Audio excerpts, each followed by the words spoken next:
Bonjour, bonsoir, bienvenue pour ce nouvel épisode où on va réaliser l'exercice 6 de notre cher livre Learn CD Hard Way. Aujourd'hui, comme précédemment, comme l'exercice 5 et un peu comme l'exercice 4, un exercice un peu moins intéressant mais toutefois important puisqu'on va tout simplement parler de la syntaxe et des keywords en C. euh, et des keywords donc, qui sont des mots-clés, c'est difficile à traduire, les mots-clés du langage qui font partie de sa syntaxe et non pas des mots random. Pareil, donc là, il fait des explications, c'est vraiment pour nous apprendre la syntaxe. Si vous ne connaissez pas du tout C ni la syntaxe, je vous invite vraiment à lire ce chapitre, c'est quelques pages, c'est pas très long, et à pourquoi pas pratiquer, à faire quelques petits if, quelques for, une boucle for pour pratiquer. Donc on a les keywords, ils sont ici, je vous invite moi, pareil, hop, je vous invite à les écrire aussi, voilà. J'avais écrit la définition de ceux que je connaissais pas forcément, ou de ceux dont j'avais envie de me souvenir ce que ça voulait dire. On voit par exemple que j'ai pas écrit ce que break ou case ou char voulait dire. Par contre, auto, je fais give a local variable, local lifetime. Ok.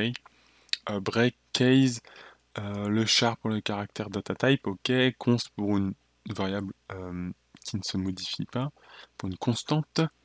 Default, do, double, else et num define a set of int constant. Ok. Externe, float, for, goto, if int. Voilà, il n'y en a pas tant que ça. Long register. Déclare a variable to be stored in a CPU register. Ça, par contre, c'est intéressant. Est-ce que je l'avais noté? Ouais. Tac, tac, return, short, tac, tac, tac, size of, static, struct, switch, type def, union, unsigned, void volatile ou while. Donc là, pareil, ce que je vous invite à faire, c'est de lire ça si vous ne connaissez pas du tout la syntaxe. Et vous prenez un code en C, disons l'exercice 3. Hop. Et là-dedans, vous vous entraînez pour la syntaxe, donc for int i égale 32 point virgule, tant que i il est inférieur à 53, et oui j'ai écrit 43, on fait un i plus plus, donc là on retrouve bien tous nos opérateurs, etc. La syntaxe en fait.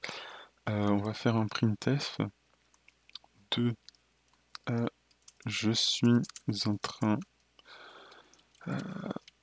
d'apprendre la syntaxe de C horrible.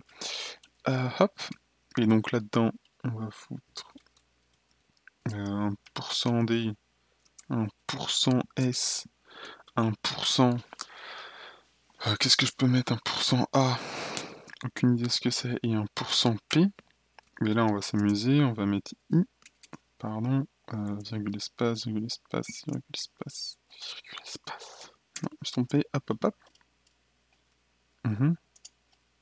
Voilà, donc là, on a un printf bien spécial dans une boucle qui va s'exécuter 11 fois.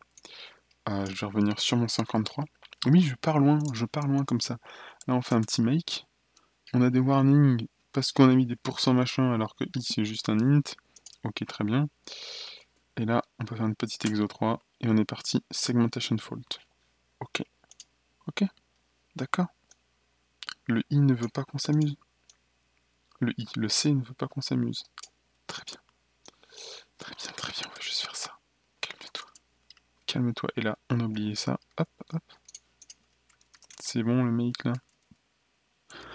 Ok, ah on n'a pas mis de slash n, vous voyez ça se voit tout de suite. Et c'est assez joli, c'est assez joli. Donc si mon terminal je le mets comme ça et que je réexécute, oh c'était plus joli avant je trouve. Voilà, donc là au moins vous avez appris un peu de syntaxe. C'est tout pour cet épisode, hein. C'est un peu ça, c'est un peu de votre côté, je peux pas faire grand chose non plus en vidéo.